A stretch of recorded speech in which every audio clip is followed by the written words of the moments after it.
Hello बच्चों, आज हम ले रहे हैं फार्म का आकार एवं उत्पादकता में संबंध, relation between farm size and productivity. कि खेत के आकार का उत्पादकता से क्या कोई संबंध है या नहीं है, और है तो कैसा है, धनात्मक है या ऋणात्मक है। तो आज हम लेंगे फार्म के आकार और उत्पादकता। फार्म के आकार का मतलब है खेत के आकार और उसका प्रोडक्टिविटी से क्या रिलेशन है।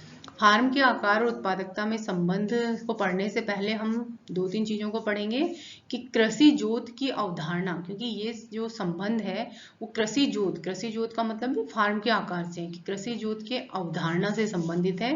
फिर कृषि जोत की अवधारणा क्या है, कृषि जोत के प्रकार कितने होते हैं, और फिर हम लेंगे कि फार्म के आकार का उत्पादकता से क्या संबंध है। तो कृषि जोत की अवधारणा का क्या मतलब है, इसको कई नामों से जाना जाता है। एक तो भूस्वामी की जोत, कृषक जोत या कार्यशील जोत। अब पहले लेते हैं भूस्वामी की जोत या ऑनर्स होल्डिंग से क्या मतलब है। कई बार ये शॉर्ट नोट में आता है कि कृषक भूमि की जोत की अवधारणा या कृषि जोत की अवधारणा क्या है। तो इसको तीन तरह से हम पढ़ सकते हैं।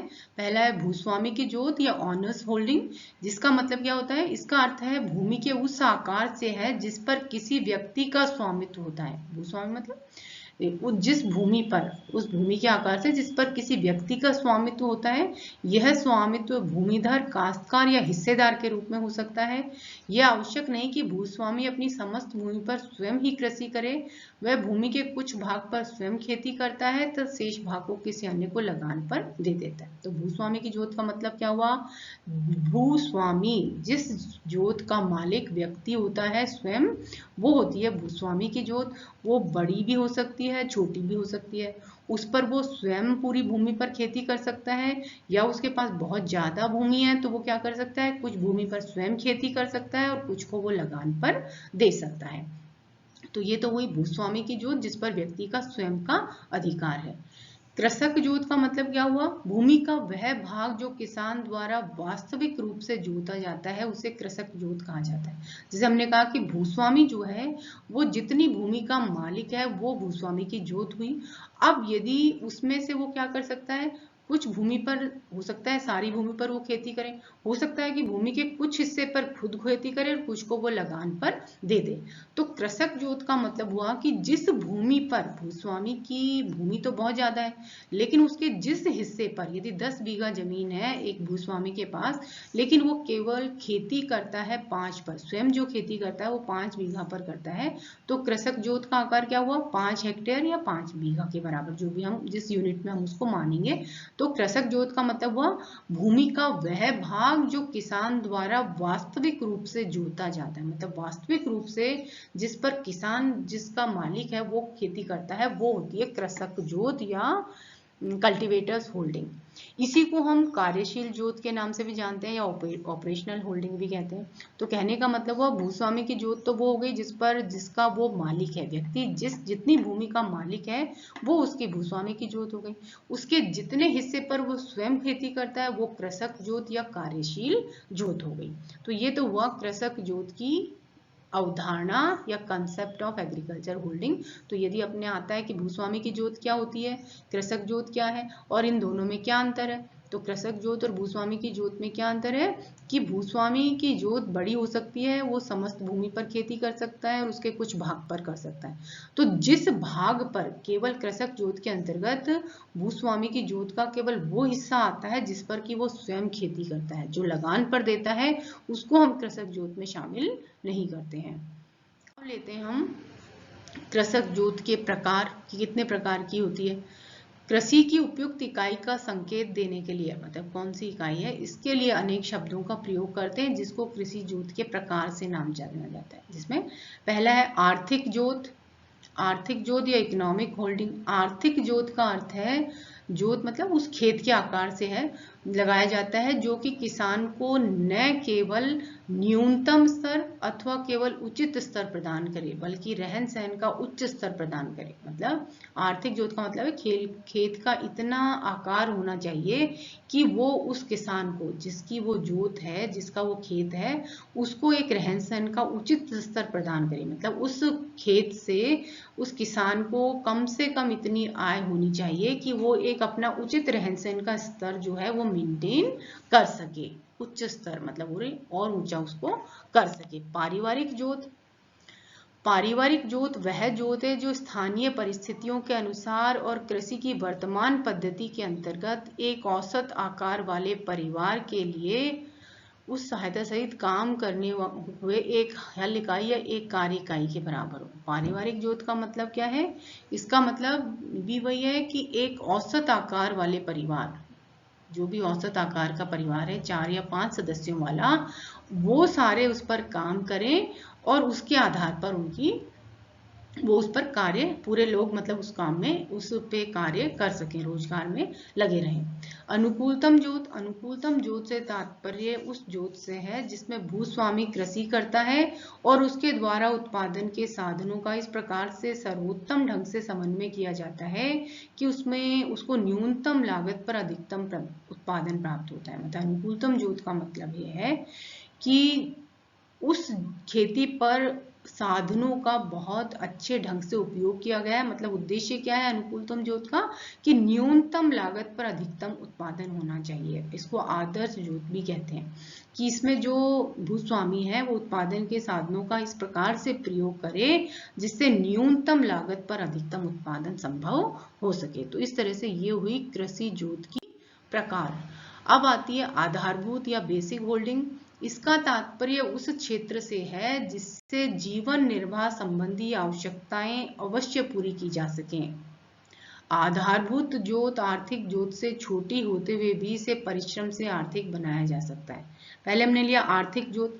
आर्थिक जोत का मतलब तो यह है कि भूमि का वह आकार या खेत का वह आकार जो व्यक्ति को उसके उच्च जीवन स्तर की तरफ ले जाए। मतलब उसका जीवन स्तर, न्यूनतम आवश्यकताएं पूरी ना हो उसकी, उसे जीवन का स्तर जो है ऊंचा हो।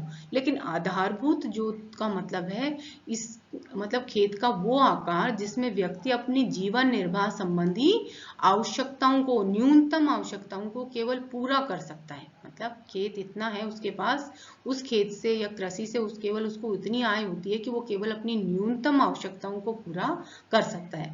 परंतु आधारभूत जोत को व्यक्ति क्या कर सकता है? मेहनत करके, यदि वो कम उपजाऊ है तो उसको मेहनत करके उसको ज्यादा उपजाऊ बनाकर आर्थिक जोत में बदल सकता है। आर्थिक जोत का मतलब कि उससे वो इतनी आय अर्जित कर सकता है जिसके उसका न्यूनतम आवश्यकताएं तो पूरी हुई, उसके साथ साथ उसकी और आवश्यकताएं भी पूरी हो और उसका जीवन स्तर जो है ऊंचा हो। अधिकतम जोत से तात्पर्य, अब है अधिकतम जोत, या अधिकतम जोत से तात्पर्य भूमि के उस क्षेत्रफल से है जिसको एक कृषक अपने स्वामित्व में रख सकता है। मतलब जितनी जमीन एक व्यक्ति अपने पास रख सकता है। इस जोत का आकार सामान्यतः आर्थिक जोत का 3 गुना से अधिक नहीं होना चाहिए। इसको निर्धारित करने का मुख्य उद्देश्य जो है एकाधिकार की प्रवृत्ति को रोकना तथा किसानों को शोषण से बचाना है। जब सरकार ने भूमि सुधार किए उस समय अधिकतम जोत की एक सीमा निर्धारित की कि इस जोत से ज्यादा भूमि व्यक्ति अपने पास नहीं रख सकता है। मतलब और उसका आकार क्या निर्धारित किया कि जो आर्थिक जोत है उसका 3 गुना से ज्यादा व्यक्ति अपने पास नहीं रख सकता है। क्यों? क्योंकि यदि ज्यादा जमीन एक ही व्यक्ति के पास होगी तो उसमें एकाधिकार की प्रवृत्ति पनपेगी। मतलब वही व्यक्ति क्या करेगा? भूमि पर एकाधिकार करके ज्यादा अपनी पसंद से खेती करेगा, अपनी पसंद से मजदूरी की दर निर्धारित करेगा, जिससे एकाधिकार की प्रवृत्ति को बढ़ावा मिलेगा, किसानों का शोषण होगा। वो जो भी उपज होगी उसका मूल्य वो व्यक्ति निर्धारित करेगा। इसलिए सरकार ने ये निर्धारित किया कि अधिकतम जोत जो है वो आर्थिक जोत के 3 गुना से ज्यादा नहीं हो सकती।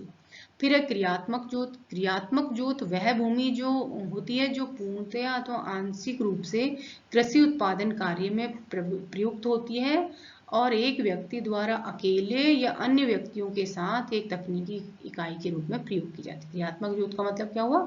जिसका मतलब जरूरी नहीं कि वो सारी की सारी भूमि खेती के काम में ले, खेती के साथ साथ किसी और कार्य में भी उसको काम में लिया जा सकता है, जिस पर एक व्यक्ति अकेला भी काम कर सकता है या अन्य को मिलाकर अपने साथ काम कर सकता है।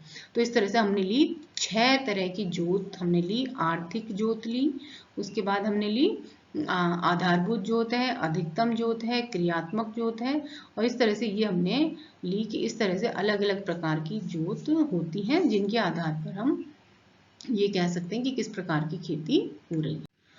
अब हमारा मेन जो आता है वो है फार्म का आकार उत्पादकता में संबंध। अब हमने अलग अलग प्रकार की जोत ली कि आर्थिक जोत क्या होती है, आधारभूत जोत क्या होती है ना। तो इसमें अब आता है कि क्या फार्म का आकार, जोत का जो आकार है उसका कृषि की उत्पादकता से कोई संबंध है।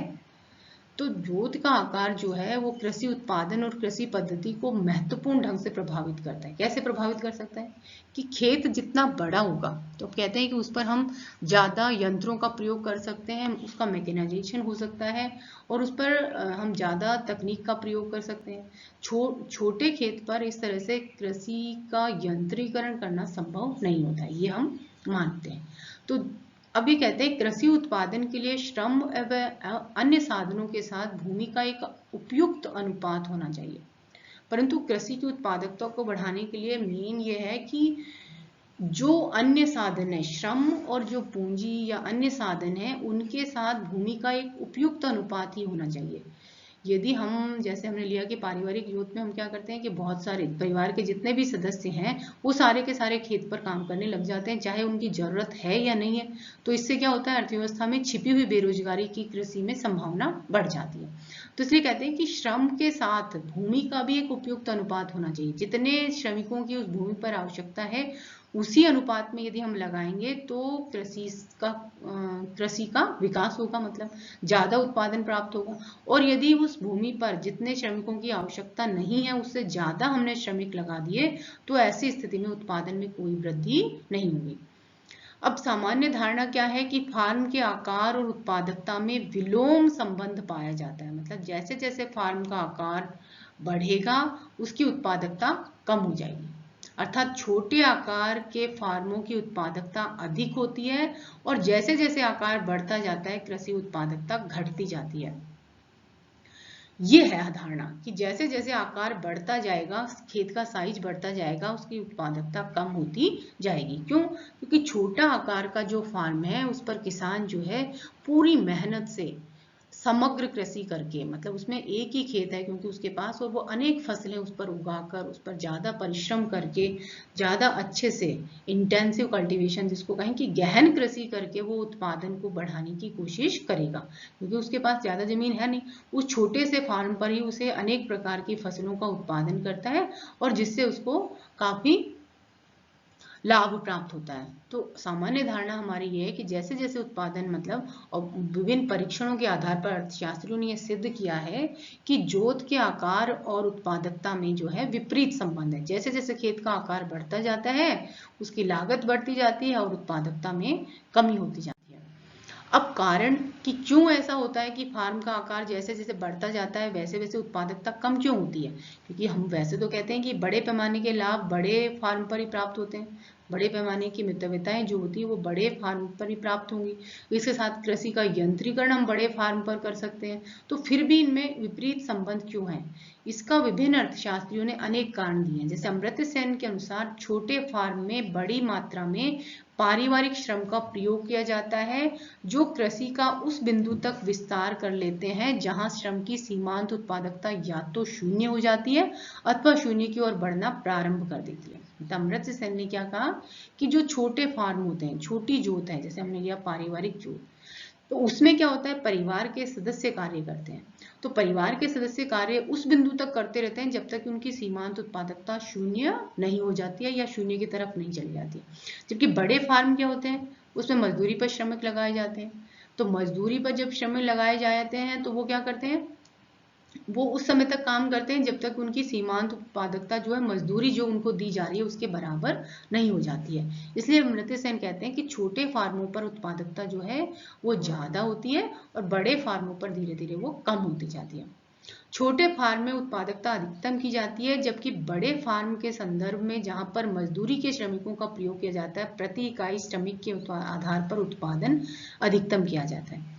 तो छोटे फार्म में तो उद्देश्य क्या है कि प्रोडक्टिविटी जो है वो अधिकतम हो, लेकिन बड़े फार्म में क्या उद्देश्य है कि हम उत्पादन को कैसे अधिकतम करें। इसलिए उत्पादकता पर ध्यान नहीं दिया जाता, उत्पादन को बढ़ाने पर जोर दिए जाते हैं। छोटे फार्म में उत्पादकता बढ़ाने पर जोर दिया जाता है जबकि बड़े फार्म में कुल उत्पादन को अधिकतम करने पर जोर दिया जाता है। छोटे फार्म पर व्यक्ति क्या करता है, गहन कृषि को अपनाता है। गहन कृषि का मतलब एक ही खेत में वो अलग अलग अनेक फसलों को बोता है, जिससे छोटे फार्म पर प्रति एकड़ उत्पादन जो होता है वो ऊंचा होता है, मतलब ज्यादा उत्पादन हम प्राप्त कर सकते हैं। मतलब वो छोटे फार्म पर तो व्यक्ति हर एक छोटे छोटे जगह पर अपनी अलग अलग फसलों को बोकर अपने उत्पादन को अधिकतम करने का प्रयास करता है, उसमें समग्र फसल का उत्पादन करता है। जबकि बड़े फार्म में क्या होता है, उसमें एक ही तरह की फसलें होती हैं, इसलिए उसका उत्पादन इतना नहीं हो पाता है। तो हम सारांश में ये कह सकते हैं कि जो विभिन्न अर्थशास्त्री हैं, उन्होंने, जैसे प्रोफेसर एम खुसरो है, अशोक रुद्र है, जीआर सैनी, अमर्त्य सेन, दीपक मजूमदार, सभी ने क्या कहा कि फार्म के आकार उत्पादकता में विलोम संबंध है, जिसके 3 प्रमुख कारण बताए। पहला तो ये कि जो छोटे फार्म होते हैं उसमें पारिवारिक श्रम काम करते हैं। पारिवारिक श्रम काम करता है तो वो बहुत मेहनत से, जब तक उनका सीमांत उत्पादन शून्य नहीं हो जाता उस बिंदु तक काम करते हैं, तो उनकी उत्पादकता अधिकतम होती है। जबकि बड़े फार्म पर क्या होते हैं, मजदूरी के श्रमिक काम करते हैं, और मजदूरी के श्रमिक जब काम करते हैं तो वो उस सीमा तक काम करते हैं जहां पर उनका सीमांत उत्पादन जो मजदूरी दी जाती है उसके बराबर नहीं हो जाता है। दूसरा, अमर्त्य सेन कहते हैं कि बड़े फार्म, छोटे फार्म जो होते हैं उसमें उत्पादकता बढ़ाने पर जोर दिया जाता है। इसके लिए किसान क्या करता है, अलग अलग प्रकार की फसलें एक ही खेत पर समग्र फसल उत्पादन करता है, मतलब अनेक फसलों को एक ही खेत पर पैदा करता है, जिससे उत्पादकता बढ़ जाती है। बड़े फार्म में इस तरह का नहीं होता है, इसलिए बड़े फार्म और छोटे फार्म और उत्पादकता में विलोम संबंध होता है। प्रोफेसर दीपक मजूमदार ने कहा कि फार्म में अपेक्षाकृत अधिक उत्पादन प्रति एकड़ श्रम के अधिक प्रयोग पर निर्भर करता है। मतलब किसी भी फार्म में जो उत्पादन होगा वो किस पर निर्भर करेगा, प्रति एकड़ श्रम का जितना ज्यादा प्रयोग हो रहा है। साधनों के परिवर्तन तो लगभग श्रम के अधिक अनुपात में ही होता है। इसी प्रकार प्रोफेसर जीआर सैनी के शब्दों में भारतीय कृषि में फार्म आकार और उत्पादकता का विलोम संबंध सामान्यतया एक तथ्यपूर्ण सत्य है। इसकी सांख्यिकी सार्थकता फार्म संबंध संबंधी आंकड़ों के आधार पर सिद्ध की जा चुकी है। मतलब जीआर सैनी ने कहा कि भारतीय कृषि के संदर्भ में तो कि फार्म के आकार और उत्पादकता में विलोम संबंध होता है, ये सांख्यिकी स्टैटिस्टिक्स के आधार पर, हमने आंकड़ों के आधार पर भी सिद्ध किया जा चुका है। तो इस तरह से ये हुआ कि फार्म के आकार और उत्पादकता में क्या संबंध है। तो इन दोनों में विलोम संबंध विभिन्न अर्थशास्त्रियों ने बताया, क्योंकि उनका कहना है, जैसे दीपक मजूमदार का भी ये कहना है कि उत्पादन जो है खेत में वो श्रमिक पर निर्भर करता है, श्रमिक के प्रयोग पर, कि श्रमिकों का प्रयोग किस प्रकार से किया गया है उस पर निर्भर करता है। इसलिए फार्म के आकार, जितने ज्यादा श्रमिक जो है जितनी मेहनत से काम करेंगे उत्पादकता उतनी ही ज्यादा होगी। और छोटे फार्मों में क्योंकि पारिवारिक श्रम काम करता है तो पारिवारिक श्रमिक बहुत मेहनत से और अपना सीमांत उत्पादन 0 होने तक कार्य करते हैं, इसलिए वहां पर उत्पादकता ज्यादा होती है। तो फार्म के आकार और उत्पादकता में हुआ ये विपरीत संबंध। Thank you.